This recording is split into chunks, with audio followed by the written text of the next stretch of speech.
Taiwan और चीन के बीच हमेशा ही तनाव का माहौल रहा है। पिछले कुछ समय में ये टेंशन्स एस्केलेट हुए हैं। यूएस जहां ताइवान के पक्ष में है, वहीं चीन को यूएस का ये मूव बिल्कुल पसंद नहीं है। लेकिन अब सेंट्रल अमेरिका का एक देश चाइना के पाले में चला गया है।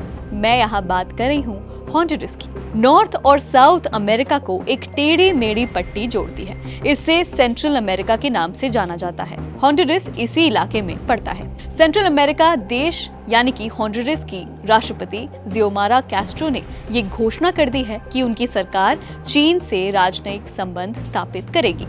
कैस्ट्रो की इस घोषणा के बाद हॉन्डुरस के ताइवान से संबंध टूटने की आशंका लगाई जा रही है। हॉन्डुरस के इस फैसले के बाद ताइवान के पास केवल 13 देशों की मान्यता रह जाएगी। चीन ताइवान को एक चीन नीति का हिस्सा बताता है। कैस्ट्रो ने बताया कि उन्होंने विदेश मंत्री एडुआर्डो रियाना को चीन के साथ वार्ता शुरू करने के निर्देश दे दिए हैं। कैस्ट्रो ने साल 2021 में राष्ट्रपति चुनाव के अपने प्रचार अभियान में भी ये कहा था कि अगर वो चुनाव जीतती हैं तो चीन के साथ संबंधों पर ध्यान देंगी। हालांकि बाद में उनकी सरकार उनके इस बयान से पीछे हट गई थी। जनवरी 2022 में विदेश मंत्री ने बताया कि हॉन्डुरस ताइवान के साथ संबंधों को और स्ट्रॉन्ग बनाना चाहता है और साथ ही चीन के साथ राजनयिक संबंध स्थापित करने पर काफी ज्यादा फोकस कर रहा है। हाल ही में कैस्ट्रो ने जियोपॉलिटिकल रिलेशंस पर अपनी बात रखते हुए कहा है कि उन्होंने ताइवान के विदेश मंत्रालय से कहा है कि वो हॉन्डुरस सरकार के प्रति गंभीर चिंता व्यक्त करता है।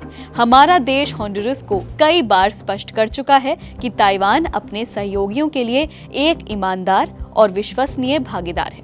हॉन्डुरस से अनुरोध है कि वो सावधानी से विचार करें और चीन के जाल में न फंसें। चीन की ओर से इस मामले पर अभी तक कोई टिप्पणी नहीं आई है। चीन ताइवान को अपने क्षेत्र का हिस्सा बताता है और जरूरत पड़ने पर बलपूर्वक उस पर कब्जा करने की बात भी करता रहा है। वो ताइवान से संबंध रखने वाले अधिकतर देशों से दूरी बनाकर रखता है। अक्टूबर 2021 में लिथुआनिया ने ताइवान से संबंध और स्ट्रॉन्ग बनाए थे, जिसके चलते चीन ने उसके राजदूत को अपने यहाँ से निष्कासित कर दिया था। साथ ही 27 लाख की आबादी वाले इस देश से राजनयिक संबंध कमतर करते हुए उस पर व्यापार पाबंदियां लगा दी थी। चीन हॉन्डुरस में विशाल बांध बना रहा है। बांध यानी कि डैम। ये ताइवान से संबंध तोड़ने वाले देशों में कारोबार और निवेश बढ़ाता रहा है। कोस्टारिका, पनामा जैसे कई द्वीपों के साथ चीन कुछ ऐसा ही कर चुका है। फिलहाल इस रिपोर्ट में इतना ही। बाकी अन्य खबरें जानने के लिए आप देखते रहिए एबीपी लाइव।